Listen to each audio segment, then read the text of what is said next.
So I was thinking about my family. My granddad was a doctor, and we thought he was awfully smart. He went to Vanderbilt. His sister committed suicide, and I don't think he really could process that, because back in the day and age when he went to school, mental health was really not looked into that much. There was not much solution. So what happened was there's obviously some depression and maybe bipolar too in the family. And so they treated it like it was a character flaw. My dad suffered and his sister suffered.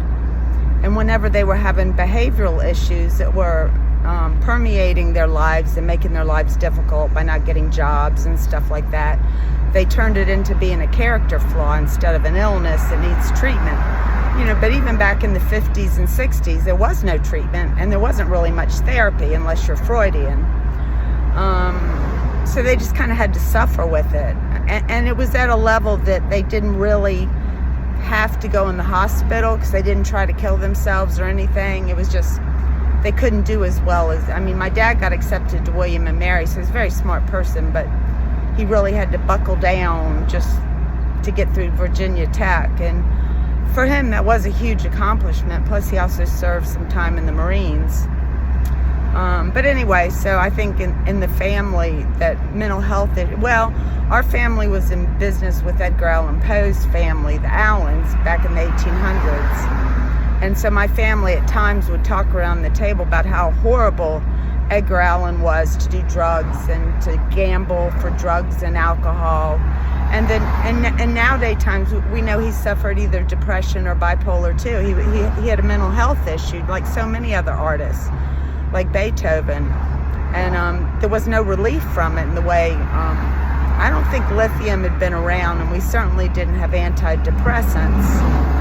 So, there may have been some Thorazine, but yet the whole medicine thing has opened up quite a possibility of treatments once the doctors learn how to use it.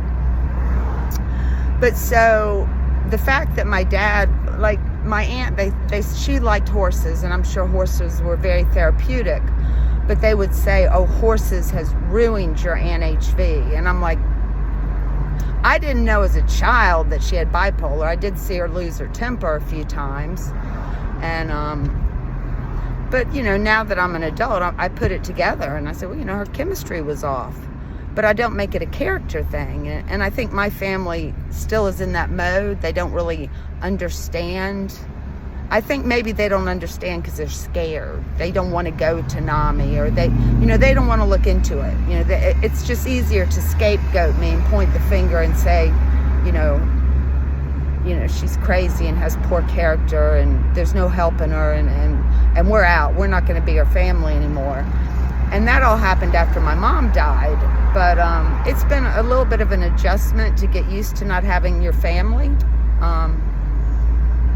But I'm doing it. I'm okay. I'm making my life happen, and I've got good friends and people that I love almost like family. But yeah, the family that I came from treats mental health like it's a character flaw. And so many do, and it's not. It's chemistry, people.